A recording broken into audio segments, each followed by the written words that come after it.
السلام علیکم دوستو، ناول تڑپ دل کی رائٹر ریمشا حیات، قسط نمبر 17۔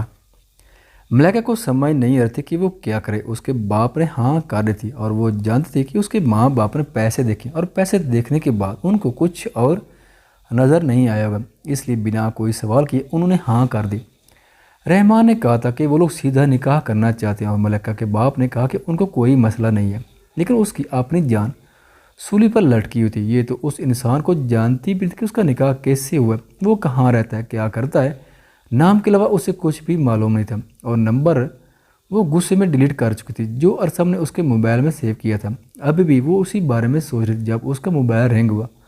کوئی انجان نمبر تھا۔ ملیکا نے موبائل کی طرف دیکھا پھر اور کال کاٹ کر دوبارہ موبائل کو بیڈ پر رکھ دیا، لیکن اس کا موبائل دوبارہ رنگ ہوا تھا۔ اس نے کال اٹینڈ کی اور فون کان کے ساتھ لگایا۔ ویسے تو میں نے کہا تھا تمہیں تانگ نہیں کروں گا، پھر سوچا اپنی نئی نویلی دلہن کا حال چال ہی پوچھ لوں۔ ارسم کی آواز اس کے کانوں میں پڑی تو نہ جانے کیوں اسے ایسا لگا جیسے اب سب کچھ ٹھیک ہو جائے گا۔ مجھے آپ سے ملنا ہے آج ہی، ملیکا نے جلدی سے کہا۔ تو ارسم جو انتظار کر رہا تھا کہ وہ آگے سے غصہ کرے گی، اسے جلی کٹی سنائے گی، لیکن اس کے ملنے والی بات نے اسے حیران کیا تھا۔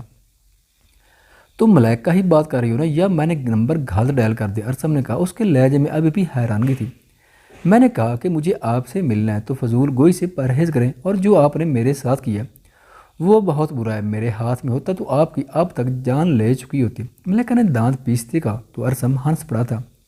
میں نے بالکل ٹھیک نمبر ڈائل کیا، اب مجھے یقین ہو گیا، ارسم نے کہا۔ تو ملیکا نے موبائل کو کان سے پیچھے کرتے اسے گھور کر دیکھا تھا جیسے وہاں ارسم ہو۔ ارسم نے اسے جگہ کے بارے میں بتایا۔ ملیکا نے یہ سنتے ہی موبائل بند کر دیا۔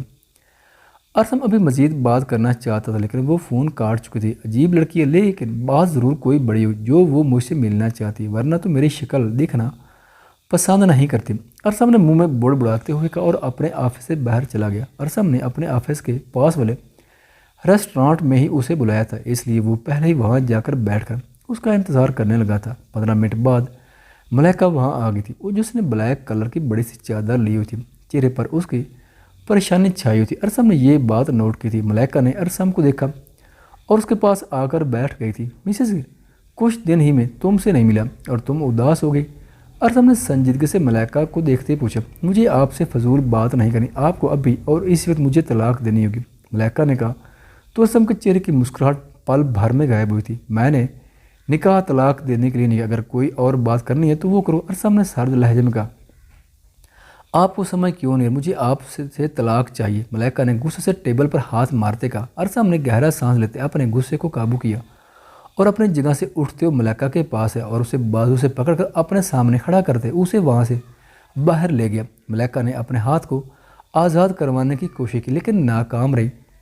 ارسم نے اسے اپنی گاڑی کا دروازہ کھولتے اندر دھکا دینے کے انداز میں بٹھایا اور خود ڈرائیونگ سیٹ پر آ کر بیٹھا۔ اب بتاؤ کیا مسئلہ ہے تمہارے ساتھ، ارسم نے اپنا رخ ملیکا کی طرف کرتے ہوئے پوچھا۔ مجھے طلاق، اس سے پہلے ملیکا طلاق کی بات دوبارہ دہراتی ارسم نے پہلے ارد گرد دیکھا، پھر آگے بڑھتے ملیکا کے سر کے پیچھے اپنا ہاتھ لے جاتے اس کا چہرہ خود کے قریب کیا اور اپنے طریقے سے اس کی بولتی بند کر دی۔ ملیکا جو صورتحال کو سمجھنے کی کوشش کرتی، جب اسے ہوش ہے تو اس نے ارسم کے سینے پر ہاتھ رکھے اسے پیچھے کرنا چاہا، لیکن ارسم ذرا بھی اپنی جگہ سے نہیں ہلا تھا۔ تھوڑی دیر بعد وہ خود ہی پیچھے ہوا اور ملیکا کے چہرے کی طرف دیکھا جو پتہ نہیں غصے سے یا شرم سے سرخ ہو رہا تھا۔ طلاق کی بات دوبارہ اگر تم اپنی زبان پر لائے تو اس سے بڑی سزا ملے گی، ارسم نے سنجیدگی سے کہا۔ آپ کی ہمت کیسی مجھے چھونے کی، ملیکا نے خونخوار لہجے میں ارسم کو دیکھتے کہا۔ بیوی کو چھونے میں کیسی ہمت، میں کون سا کسی غیر کو چھو رہا ہوں، ارسم نے عام سے لہجے میں کندھے اچکاتے کہا۔ اگر کوئی پریشانی والی بات ہے تو تم کہہ سکتی ہو ورنہ جا سکتی کیونکہ مجھے بہت کام ہے، ارسم نے سامنے سڑک کو دیکھتے ہوئے کہا۔ ملیکا کا تو دل کر رہا تھا کہ ابھی اور اسی وقت اس کھڑوس اور بدتمیز انسان کی گاڑی سے باہر چلی جائے اور باہر جا کر ایک بڑا سا پتھر پکڑ کر اس کی گاڑی پر دے مارے اور اپنے غصے کو نکال، لیکن ابھی وہ ایسا کر نہیں سکتی تھی۔ میرے گھر والوں نے میرا رشتہ طے کر دیا اور وہ لوگ بہت جلد نکاح کرنا چاہتے ہیں اور اب میں اپنے گھر والوں کو کیا جواب دوں، ملیکا نے دانت پیستے پوچھا۔ منع کر دو، اس میں مشکل کیا ہے، ارسم نے عام سے لہجے میں کہا۔ منع کر دوں، اس کی ماں مجھے یہ کنگن پہنا کر گئی ہے، وہ بھی آپ کے جیسا سرفراز انسان ہے جس نے پہلے میرے گھر کا معلوم کیا اور پھر رشتے کے لیے بھیجا، لیکن وہ انسان آپ سے تو بہتر ہے، انسانوں کی طرح میرے گھر رشتہ بھیجا نہ کہ زبردستی مجھے اغوا کر کے نکاح کیا، ملیکا غصے میں بولتی جا رہی تھی۔ جب اس کی نظر ارسم پر پڑی تو اس کی زبان کو بریک لگی۔ کیا اسی لڑکے کا رشتہ ہے جس کے ساتھ اس دن میرا جھگڑا ہوا تھا؟ ارسم نے سرد لہجے میں پوچھا تو ملائکہ نے جلدی سے اس بات میں سر ہلا دیا۔ ارسم نے ملائکہ کا ہاتھ پکڑا اور وہاں پہنے کنگن اتار کر باہر پھینک دیے۔ یہ آپ کیا کر رہے ہیں؟ میں گھر والوں کو کیا جواب دوں؟ ملائکہ نے پریشانی سے کہا۔ لیکن ارسم نے بنا کوئی سوال کے گاڑی سٹارٹ کر دی۔ مجھے تمہاری آواز نہیں ہے ورنہ ابھی باہر پھینک دوں گا، ارسم نے کرخت لہجے میں کہا۔ اس کے لہجے کی سرد موری دیکھ کر ملائکہ بھی ڈر کے مارے خاموش ہو گئی تھی۔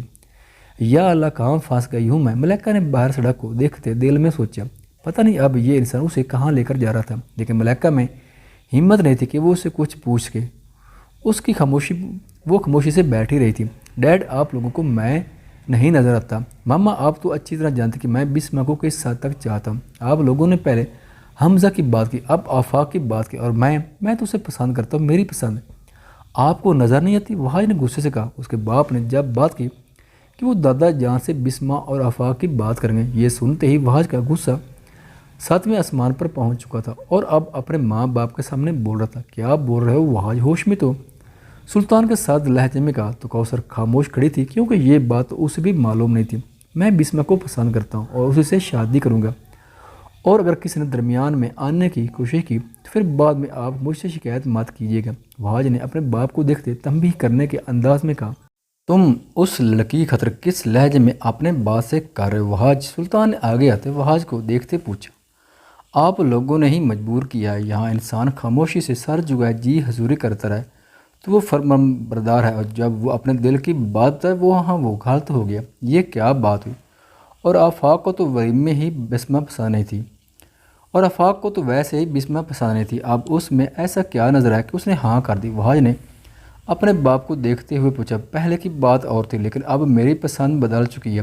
آفاق نے کمرے میں داخل ہوتے وحاج کو دیکھتے کہا۔ وہ اپنے باپ سے ایک بات کرنے آیا تھا اور وحاج کی بات سن چکا تھا۔ اب کیوں تمہاری پسند بدل گئی؟ یا اس کے بھائی کی جائیداد نے پسند بدلنے پر مجبور کر دیا؟ وحاج نے تمسخرانہ انداز میں پوچھا۔ اپنی زبان کو قابو میں رکھو وحاج، آفاق نے آگے بڑھتے وحاج کے گریبان کو پکڑتے ہوئے غصے سے کہا۔ خبردار اگر تم دونوں نے ایک لفظ بھی اپنی زبان سے نکالا، جاؤ دونوں یہاں سے۔ سلطان نے دونوں کو دیکھتے کرخت لہجے میں کہا۔ آفاق نے گھورتے ہوئے وحاج کے گریبان کو جھنجھوڑا، جو ایک ملامت بھری نظر آفاق پر ڈال کر وہاں سے چلا گیا تھا۔ آفاق بھی اس کے جاتے وہاں سے چلا گیا۔ کوثر نے پریشانی سے سلطان کو دیکھا تھا جو خود پریشان ہو گیا تھا کہ اب وہ کیا کرے۔ دونوں بھائی ایک دوسرے کی دشمن بن گئے ہیں۔ دادا جان مجھے آپ سے ایک ضروری بات کرنی ہے، خان نے دادا جان کو دیکھتے کہا۔ تحریم بھی وہیں بیٹھی ہوئی تھی۔ ہاں بیٹا کیا بات کرنی ہے تم نے؟ دادا جان نے خان کو دیکھتے پوچھا۔ دادا جان میں آپ کو اپنے نکاح کا بتانا چاہتا ہوں، میں نکاح کر چکا ہوں، خان نے سنجیدگی سے کہا۔ تحریم اور دادا جان کے سر پر یہ خبر سنا کر خان نے بم پھوڑا تھا۔ کیا کہا تم نے؟ تم نکاح کر چکے ہو؟ لیکن کیس سے؟ تحریم نے بے یقینی سے پوچھا۔ پھوپھو جان لڑکی سے نکاح کیا میں نے، خان نے تحریم کو دیکھتے کہا۔ میرا مطلب ہے بیٹا ایسی کون سی مجبوری آ گئی کہ تمہیں ہم سب کو بتائے بنا نکاح کرنا پڑ گیا؟ تحریم نے حیرانگی سے پوچھا۔ پھوپھو جان کچھ صورتحال ایسی بن گئی کہ مجھے نکاح کرنا پڑ گیا تھا، خان نے گہرا سانس لیتے کہا۔ میں تو اسی وقت سمجھ گیا تھا جب تم نے منگنی توڑنے کی بات کی تھی، ضرور لڑکی کا معاملہ، لیکن پہلے میں اس لڑکی سے ملنا چاہتا ہوں، دادا جان نے خان کو دیکھتے کہا۔ دادا جان نکاح جس صورتحال میں ہوا وہ اس نکاح کو نہیں مانتی اور وہ بہت جلد مجھ سے الگ بھی ہو جائے گی، میں نے اس کی مدد کی ہے، بس اس سے زیادہ کچھ نہیں، ہمارا کانٹریکٹ ہوا ہے، کب وہ ختم ہو جائے گا تو میں اسے طلاق دے دوں گا، خان نے عام سے لہجے میں کہا۔ خان تم نے نکاح کیا، یہ کوئی بچوں کا کھیل نہیں ہے، اور اگر یہی بات تھی تم اسے طلاق دینے کے بعد ہمیں بتاتے، ابھی بھی بتانے کی کیا ضرورت تھی؟ دادا جان نے تنزیہ لہجے میں کہا۔ دادا جان آپ کو بتانے کا مقصد صرف یہ ہے کہ اگر آپ کے آدمی مجھے کسی لڑکی کے ساتھ دیکھیں بھی تو آپ کو غلط انفارمیشن نہ دیں، خان نے مسکراتے ہوئے کہا۔ دادا جان سیدھے ہو کر بیٹھے تھے، اسے یہ بات بھی پتہ چل گئی۔ دادا جان نے دل میں کہا کیونکہ خان نوٹ کر چکے تھے کچھ لوگ اس پر نظر رکھے ہوئے ہیں، اور اس کا سیدھا شک دادا جان پر ہی گیا تھا۔ اب میں چلتا ہوں، مجھے دیر ہو رہی ہے، خان نے دادا جان کو دیکھتے ہوئے کہا اور وہاں سے چلا گیا۔ پیچھے تحریم نے دادا جان کی طرف دیکھا تھا۔ بیٹا میں نے اس پر نظر اس لیے رکھی تھی کہ پتہ لگ سکے دادا جان نے صفائی دینی چاہیے، لیکن تحریم نے ان کو روک دیا تھا۔ ابو جان مسئلہ یہ نہیں ہے کہ آپ نے خان کے پیچھے اپنے آدمی لگائے تھے، بات یہ ہے کہ وہ لڑکی کون ہے جس سے خان کا نکاح ہوا ہے۔ مجھے لگتا ہے ارسم کو معلوم ہوگا اور ہمیں اس لڑکی سے ملنا چاہیے، ہو سکتا ہے ہم اس کا ارادہ تبدیل کر دیں۔ تحریم نے پرسوچ انداز میں کہا، ارسم آتا ہے تو اس سے پوچھتے ہیں، یقیناً اسے معلوم ہوگا۔ دادا جان نے بھی کہا، کیونکہ خان نے نکاح کیا تھا، یہ کوئی چھوٹی بات نہیں تھی، یہ لڑکی بھی آپ کی سیکرٹری ہے، اس کا مطلب آپ نے مجھے نکال دیا۔ عروہ آفس میں آئی تو اسے ایک نیا چہرہ نظر آیا، اور جب اس سے پوچھا تو اس لڑکی نے بتایا کہ وہ صفوان خان کی سیکرٹری ہے، وہ لڑکی جس کا نام اقرا تھا اور وہ سیم شیزہ جیسی تھی۔ مس عروہ، آپ کو اتنا خوش ہونے کی ضرورت نہیں ہے، اگر میں آپ پر انحصار کرتا رہا تو سیکرٹری کے کام بھی مجھے خود کرنے پڑیں گے۔ خان نے سنجیدگی سے کہا تو عروہ جو خوش ہو رہی تھی کہ وہ اسے نکال دے گا، اس کی امیدوں پر پانی پھر گیا۔ تو پھر میں کیا کروں گی؟ عروہ نے منہ بسرتے پوچھا۔ آپ کے لیے بھی بہت سے کام ہیں میرے پاس مس عروہ، آپ وہ کریں گے، لیکن فی الحال آپ میرے لیے کافی بنا کر لائیں۔ خان نے عروہ کو دیکھتے کہا۔ عروہ نے حیرانگی سے اپنی طرف اشارہ کرتے کہا، آپ کے علاوہ کوئی یہاں آپ کو نظر آ رہا ہے؟ خان نے ابرو چکاتے ہوئے پوچھا، اب آپ مجھے اپنا کوک بنانا چاہتے ہیں؟ عروہ نے بے یقینی سے پوچھا، آپ کو کوئی مسئلہ ہے کیا؟ میں آپ کو جو کہوں گا آپ کو وہ کرنا ہوگا، اس لیے جلدی سے میرے لیے کافی لے کر آئیے اور مس اقرا کو اندر بھیجیں۔ خان نے کرسی کھینچتے ہوئے اس پر بیٹھتے ہوئے کہا۔ عروہ گور کر وہاں سے چلی گئی۔ اس کے جاتے ہی خان کے چہرے پر مسکراہٹ آ گئی تھی۔ مس عروہ، آگے میں جو کرنے جا رہا ہوں اس میں آپ کو تکلیف تو بہت ہوگی، لیکن میں بھی بے بس ہوں، اس کے علاوہ میرے پاس کوئی اور راستہ نہیں ہے۔ خان نے سنجیدگی سے دروازے کو دیکھتے کہا۔ خواتین و حضرات، ویڈیو دیکھنے کا شکریہ۔ اگر ویڈیو پسند آئے تو چینل کو سبسکرائب کریں اور ساتھ ہی بیل کے آئیکن کو لازمی پریس کریں تاکہ آپ کو آنے والی ویڈیوز کے اپڈیٹ سب سے پہلے مل سکیں۔ خدا حافظ۔